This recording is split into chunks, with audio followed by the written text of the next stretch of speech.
ಪಾಲಕ್ ಪನ್ನೀರ್ ಮಾಡಲು ಮೊದಲು ಪನ್ನೀರನ್ನು ಒಂದು ಸ್ವಲ್ಪ ನೀರಲ್ಲಿ ಒಂದು 5 ನಿಮಿಷ ನೆನೆಸಿಟ್ಕೊತೀನಿ.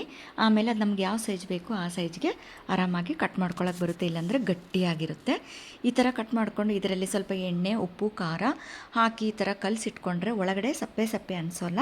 ಎಲ್ಲ ಕಡೆ ಉಪ್ಪು ಖಾರ ಎಲ್ಲ ಹೀರ್ಕೊಂಡು ತುಂಬ ಟೇಸ್ಟಿಯಾಗಿರುತ್ತೆ. ಇದು ಸ್ವಲ್ಪ ಹೊತ್ತು ಬಿಡೋಣ. ಇವಾಗ ಪಾಲಕನ್ನು ಚೆನ್ನಾಗೇ ತೊಳೆದುಕೊಳ್ಳಬೇಕು ಜಾಸ್ತಿ ನೀರಲ್ಲಿ.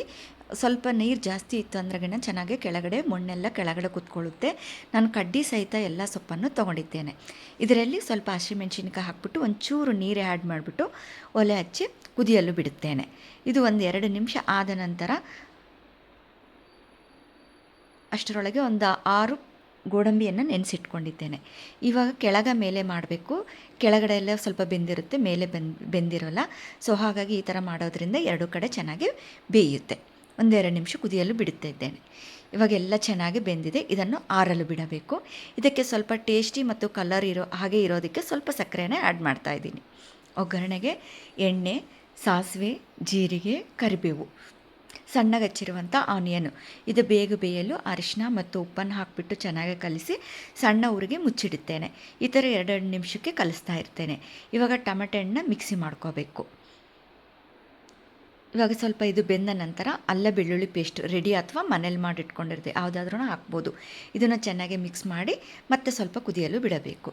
ಟೊಮೆಟೊ ಹಣ್ಣು ಇವಾಗ ಮಿಕ್ಸಿ ಮಾಡಿ ರೆಡಿ ಮಾಡ್ಕೊಂಡಿದ್ದೀನಿ. ಇದನ್ನು ಆ್ಯಡ್ ಮಾಡ್ತಾಯಿದ್ದೀನಿ. ಎಲ್ಲವುದನ್ನು ಕಲಿಸಿ ಸೇಮ್ ಪ್ರಾಸೆಸ್ಸು ಸಣ್ಣ ಇಟ್ಬಿಟ್ಟು ಮುಚ್ಚಿಟ್ರೆ ಬೇಗ ಬೇಯುತ್ತೆ. ಇವಾಗ ಇದು ಪಾಲಕನ್ನೆಲ್ಲ ಮಿಕ್ಸಿಗೆ ಹಾಕ್ಕೊಂಡು ಸ್ವಲ್ಪ ಆರಲು ಬಿಡ್ತಾ ಇದ್ದೀನಿ. ಇದರಲ್ಲಿ ಗೋಡಂಬಿ, ಒಂಚೂರು ಉಪ್ಪು. ಇವಾಗ ಇದು ಚೆನ್ನಾಗಿ ಎಲ್ಲ ಬೆಂದಿದೆ. ಇದಕ್ಕೆ ಸ್ವಲ್ಪ ಗರಂ ಮಸಾಲ ಆ್ಯಡ್ ಮಾಡಿಕೊಂಡು ಚೆನ್ನಾಗಿ ಕಲಿಸ್ಕೋಬೇಕು. ಪಾಲಕ್ದು ಬೇಯಿಸಿರುವಂಥ ನೀರಿರುತ್ತಲ್ವ ಅದನ್ನು ಆ್ಯಡ್ ಮಾಡ್ಕೊತಾ ಇದ್ದೀನಿ. ಇವಾಗ ಇದನ್ನು ಮಿಕ್ಸಿ ಮಾಡ್ಕೊತೀನಿ. ಇವಾಗೆಲ್ಲ ಚೆನ್ನಾಗಿ ಬೆಂದಿದೆ. ಇದನ್ನು ಆ್ಯಡ್ ಮಾಡ್ಕೊತಾ ಇದ್ದೀನಿ. ಇದು ಚೆನ್ನಾಗಿ ಒಂದು ಕುದಿ ಬರೋದ್ರೊಳಗಾಗಿ ಸ್ವಲ್ಪ ಬೆಣ್ಣೆ ಅಥವಾ ಎಣ್ಣೆ ಯಾವುದಾದ್ರೂ ಹಾಕ್ಕೋಬೋದು. ಅದಕ್ಕೆ ಸಣ್ಣಗೆ ಹಚ್ಚಿರುವಂಥ ಬೆಳ್ಳುಳ್ಳಿ, ಅದು ಚೆನ್ನಾಗಿ ಕಂದು ಬಣ್ಣ ಬಂದ ತಕ್ಷಣ ಒಲೆ ಆಫ್ ಮಾಡಿಬಿಡಬೇಕು. ಆ ಒಂದು ಉರಿಗೇ ಸ್ವಲ್ಪ ಖಾರ ಪುಡಿ ಹಾಕಿದರೆ ಕಲರ್ ಬರೋದಕ್ಕೂ ಮತ್ತು ಟೇಸ್ಟಿಗೆ ಚೆನ್ನಾಗಿರುತ್ತೆ. ಇವಾಗಿದು ಕುದಿ ಬಂದಿದೆ. ಇವಾಗ ನಾವು ಆಲ್ರೆಡಿ ಉಪ್ಪು ಖಾರ ಎಲ್ಲ ಹಾಕಿ ರೆಡಿ ಮಾಡಿ ಇಟ್ಕೊಂಡಿರುವಂಥ ಪನ್ನೀರನ್ನು ಇದಕ್ಕೆ ಆ್ಯಡ್ ಮಾಡ್ಕೋಬೇಕು. ಈ ಥರ ನಾವು ಎಲ್ಲದನ್ನೇ ಆ್ಯಡ್ ಮಾಡಿ ನಮ್ಗೆ ಎಷ್ಟು ನೀರು ಬೇಕು, ಗಟ್ಟಿಯಾಗಿರಬೇಕು ನೋಡಿಕೊಂಡು ನೀರನ್ನು ಆ್ಯಡ್ ಮಾಡ್ಕೋಬೇಕು.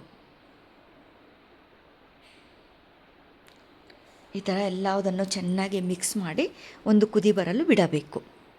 ಈ ಥರ ಮುಚ್ಚೋದ್ರಿಂದ ಮೇಲೆ ಮತ್ತು ಆವರಿಗೆ ಬೇಯುತ್ತೆ, ಕೆಳಗಡೆದನ್ನು ಚೆನ್ನಾಗಿ ಎಲ್ಲ 2 ಕಡೆ ಚೆನ್ನಾಗಿ ಬೇಯುತ್ತೆ.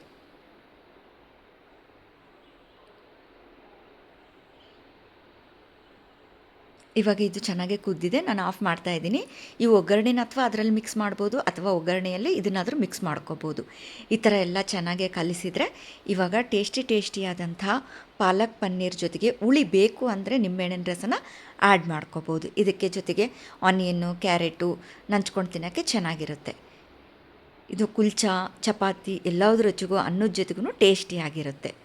ಸೊ ಇವಾಗ ready to eat palak paneer.